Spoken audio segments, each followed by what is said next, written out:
ए राजा जी, ए राजा जी, ए राजा जी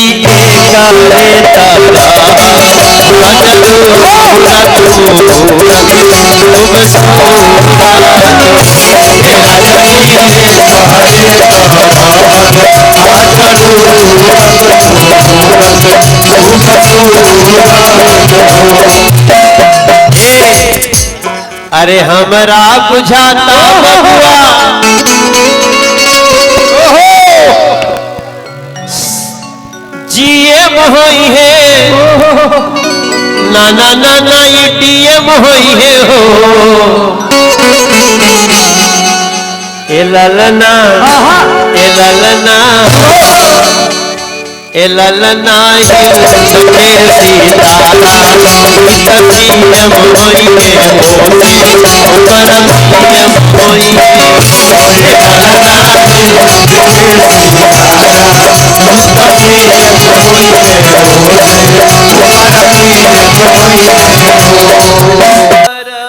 जनक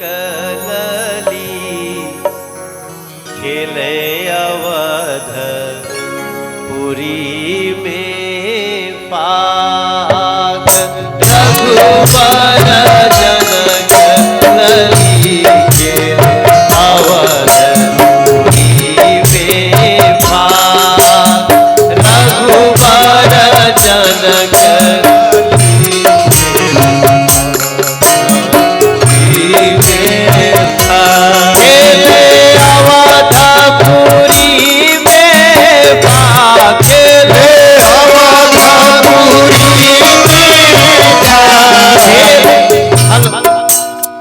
रवो सब गाई जा। ये बड़ा अच्छा वीडियो बनी, आज पूरा देश के दिखावल जाए कि देखा बिहार में कैसे फगुआ और ये धुन बहुत कठिन है। हाँ कि रघुबर जनक खेले अवध पुरी में पाग रघुबर जनक खेले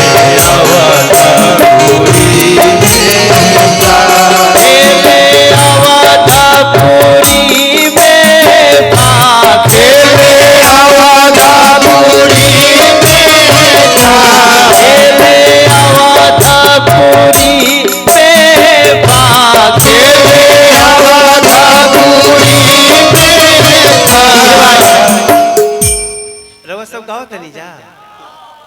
अच्छा तो अभी अकेले गई बजा मत बजाओ जा। खेले अवध पुरी में खेले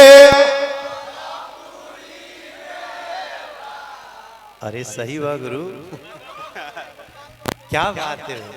खेले अवध पुरी में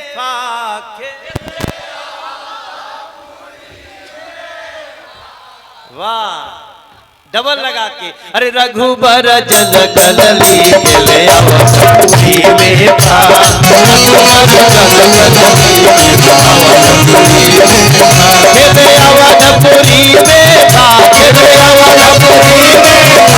रघुबर जनक खेले अवध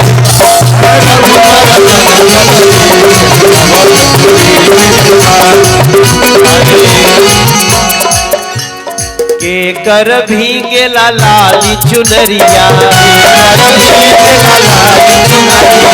के कर भींगेला लाली चुनरिया अरे के कर भींगेला सिर पाग हे अरे के कर भींगेला सिर पाग रघुबर जनक खेले अवध पुरी में पाग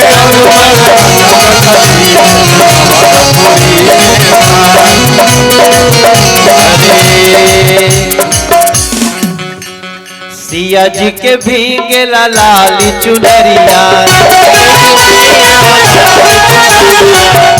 आप लोग गाओ, थोड़ा बाजा धीरे धीरे बजाओ, रवा सब गावत रही जा। अरे सिया जी के भींगेला लाली चुनरिया, सिया जी के भीगेला लाली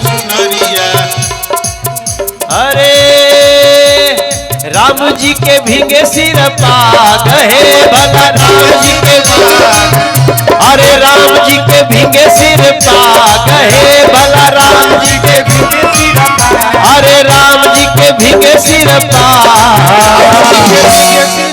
सबकर हाथ उठेंगे। मान ली मोबाइल जकरा नहीं खे वो ताली बजे के चा रघुबर जन कलली खेले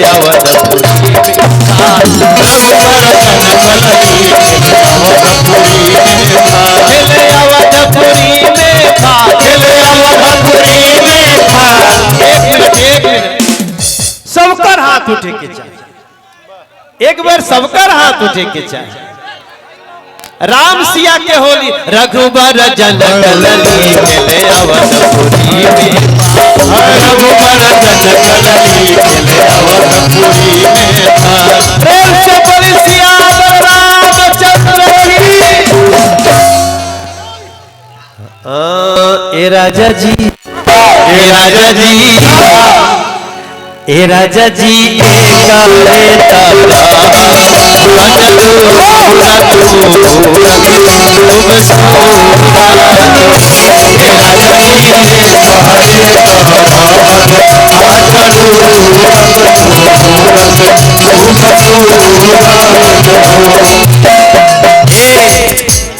अरे हमरा बुझाता बबुआ जीएम होई है ना ना ना ना डीएम होई है हो ए ललना ए ललना ए ललना ये सीता डीएम होई है ऊपर डीएम होई है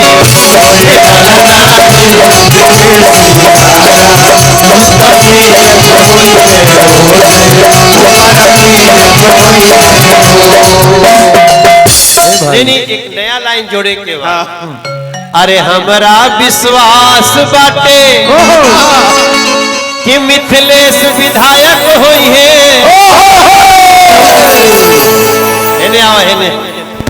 जीवेश बाबू तो हूँ और राजभूषण भाई तुम आइए भाई आइए। देखो हम तो प्रार्थना कर सकिला ना भैया कि मिथिलेश भैया हरि भाई विधायक हुई है और हम विश्वास करतानी कि बिहार के लायक हुई है हो ए ललना ए ललना ए ललना रखे सीता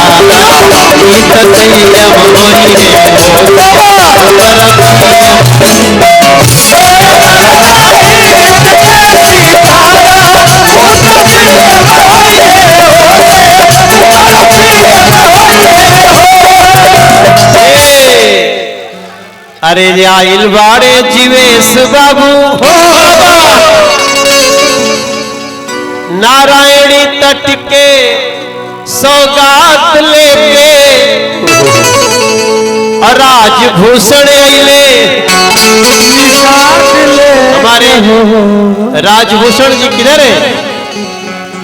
राजभूषण अइले अरे विश्वास लेके हो ये ललना याद रखिएगा कि बबुआ हमार महाराज होई है राजा धीराज होई है हो ए ललना ए ललना ए ललना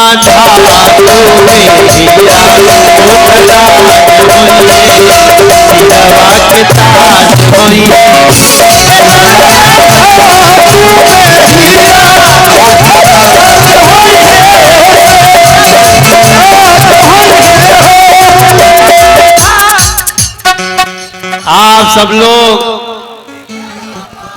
चट देली मार देली तमाचा मेरे भाई आप लोग राजा जी भी हो, लेकिन याद रखिएगा, हो जिया हो बिहार के लाल, अरे जिया तू 1000 साल, अरे जिया हो मोहम्मदपुर के बाला, जिया 10,000 साल। देखो उधर छत पे हमारी बहनें खड़ी हैं, बैठी हैं, सब कोई खड़ा हो जाए अपनी जगह पे। अब का कुर्सी पे बैठे के बाद, वाह, सब कोई खड़ा होके ये जरूर कहना है, अरे तनी नाची तनी गाई, तनी नाची गाई सबके मन बहलावे, सबके मन बहलावे, जिया हो बिहार के लाल, जिया हो शान, जिया हो 1000 तनी गाई, अरे होली के रसवा में रंग मिलावा भाई, अपने कर्म से अपने बात से बात बढ़ावा भैया, अपने कर्म से अपने बात से बात बढ़ावा भैया, तेरे चार चला के पीछे से लसियावा भैया रे, अरे बैकुंठपुर से, बैकुंठपुर से, आप लोग बहुत अच्छा बानी साहब। हम आप सब लोगों के लिए शुभकामना करते हैं कि आपकी होली बहुत अच्छी हो। 10 तारीख तक बागेश्वर बाबा भोरे में है। वैसे तो वो हमारे छोटे भाई की तरह है, लेकिन हनुमान जी ने जो शक्ति कर दी है, अब मैं भी उनको गुरुजी ही बोलता हूं। एक बार दोनों हाथ उठा के बोलिए, बागेश्वर बालाजी महाराज की जय। जो बागेश्वर बालाजी का विरोध करेगा उसका इलाज कौन करेगा? हम करेंगे, हम करेंगे। उसका इलाज तो बैकुंठपुर को करना है। ए हो भैया, याद रख, अपने घर जाने के पहले अपने मिथिलेश भैया के लिए, अपने राजभूषण निषाद जी के लिए, अपने जीवेश जी मिनिस्टर साहब के लिए, हरि सैनी जी के लिए, कृष्णानंद पासवान जी के लिए और अशोक जी आए हैं। ये सब लोगों के साथ होली का रंग खेलते जाइएगा। क्या गाना है? अरे होली खेले रघुबीरा, होली खेले रघुबीरा, होली खेले रघुबीरा,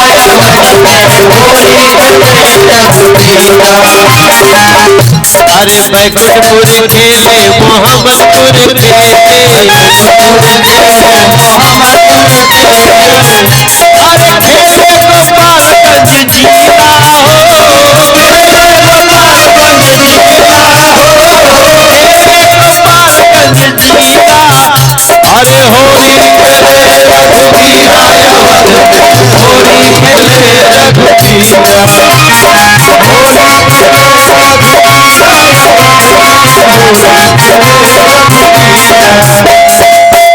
अरे मिथिला भी खेले मुजफ्फरपुर खेले, अरे खेले बिहारी जीता हो, खेले बिहारी जीता हो, खेले बिहारी जीता हो, खेले बिहारी जीता हो भैया। अब तो झाल तो बान ही हाथे में, तो मीठी मीठी ताली के साथ कहेंगे, होली खेले रघुबीरा, होली खेले रघुबीरा, होली खेले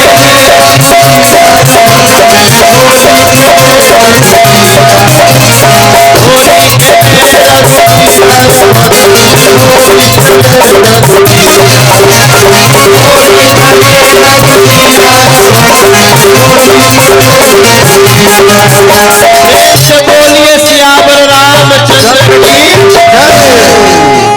सदानंद कहे यही द्वारे मोहन खेले होरी हो। आप सब लोगों को बहुत बहुत धन्यवाद। रितेश बाबू तनी एक तो छोड़ दे।